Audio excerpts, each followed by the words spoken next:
பிறப்புச் சான்றிதழ் என்பது ஒருவரின் அடையாளத்தை உறுதி செய்யும் மிக முக்கியமான சட்ட ஆவணமாகும்.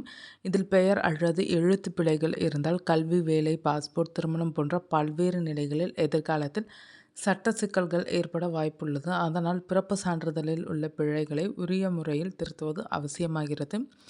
அதை பற்றி இந்த வீடியோவில் பார்க்கலாம். பிறப்பு சான்றிதழ் பெறுவது என்பது சமீப காலமாகவே ரொம்ப எளிமையான விஷயமாகிவிட்டது. குழந்தை பிறந்ததும் அந்த தகவலை மருத்துவமனை அல்லது செவிலியர், நகராட்சி, பேரூராட்சி, ஊராட்சி அலுவலகத்திற்கு பதிவு செய்கிறார்கள்.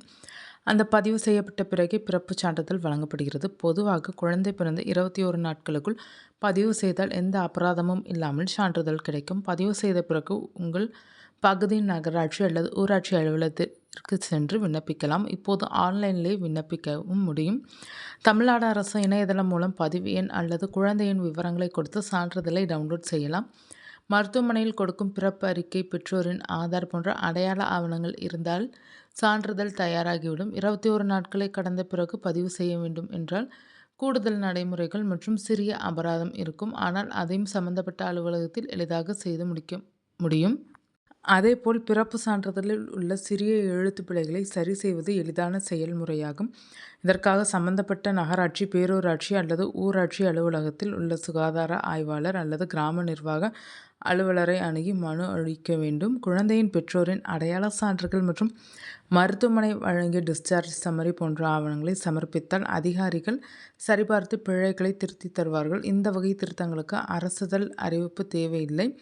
பிரமாண பத்திரம் போதுமானதாகும். ஆனால் பிறப்பு சான்றிதழில் முழு பெயரை மாற்ற வேண்டிய சூழ்நிலை ஏற்பட்டால் அதற்கான நடைமுறை சற்று விரிவாக இருக்கும். இதற்காக முதலில் தமிழக அரசின் அரசிதழில் பெயர் மாற்றம் செய்ய வேண்டும். 18 வயதுக்கு குறைவானவர்களுக்கான விண்ணப்பங்களில் பெற்றோர் அல்லது சட்டப்பூர்வ பாதுகாவலர் கையொப்பமிட வேண்டும். 60 வயதுக்கு மேற்பட்டவர்கள் பெயர் மாற்றம் செய்ய விரும்பினால் பதிவு பெற்ற மருத்துவரிடம் பெற்ற ஆயுள் சான்றிதழை இணைக்க வேண்டும். அரசிதழில் பெயர் மாற்றத்திற்கான கட்டணம் ரூபாய் 750 ஆகும். இது karuvalam.tn.gov.in என்ற இணையதளம் மூலம் செலுத்தலாம்.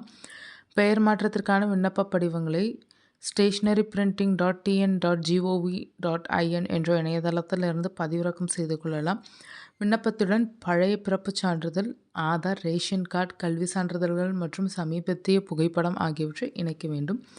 அரசிதழில் பெயர் மாற்றம் வெளியான பிறகு அந்த அறிவிப்பின் நகலை கொண்டு பிறப்பு பதிவாளர் அலுவலகத்தில் விண்ணப்பித்து புதிய பிறப்பு சான்றிதழை பெற முடியும். அதன் பிறகே ஆதார், பாஸ்போர்ட் உள்ளிட்ட பிற ஆவணங்களில் பெயர் மாற்றம் செய்ய இயலும். அரசு இதழில் பெயர் பிரசுரிக்கப்பட்ட பிறகு 5 நாட்களுக்குள் அதனை நேரில் பெற்றுக்கொள்ளலாம் அல்லது தபால் மூலம் அனுப்பி வைக்கப்படும். ஒருமுறை பெயர் மாற்றம் செய்த பிறகு என்ற பெயரில் மீண்டும் பிரசுரிக்க அனுமதி இல்லை. அரசிதழில் ஏற்பட்ட அச்சுப்பிழைகள் இருப்பின் 6 மாதங்களுக்குள் திருத்தம் செய்து கொள்ள வேண்டும் என்பதும் குறிப்பிடத்தக்க விதியாகும். இதேபோல் பிறப்புச் சான்றிதழ் தொலைந்து விட்டாலும் கவலைப்பட தேவையில்லை. தற்போது டிஜிட்டல் வசதிகள் மூலம் அதை மீண்டும் எளிதாக பெற முடியும். தமிழ்நாடு அரசு வழங்கும் crstn.org என்ற இணையதளம் வழியாக பிறப்புச் சான்றிதழை ஆன்லைனில் தேடி PDF வடிவில் பதிவிறக்கம் செய்யலாம். பிறந்த நபரின் பெயர், பிறந்த தேதி, பாலினம், மாவட்டம் போன்ற விவரங்களை உள்ளீடு செய்தால் பதிவு இருந்தால் உடனடியாக சான்றிதழ் கிடைக்கும். இந்த வசதி 1/1/2018க்கு பிறகு பதிவு செய்யப்பட்ட பிறப்புகளுக்கு உள்ளது. சென்னை, கோயம்புத்தூர், மதுரை போன்ற மாநகரங்களில் மாநகராட்சி இணையதளங்களின் மூலமாகவும் பிறப்புச் சான்றிதழை நேரடியாக டவுன்லோட் செய்யலாம்.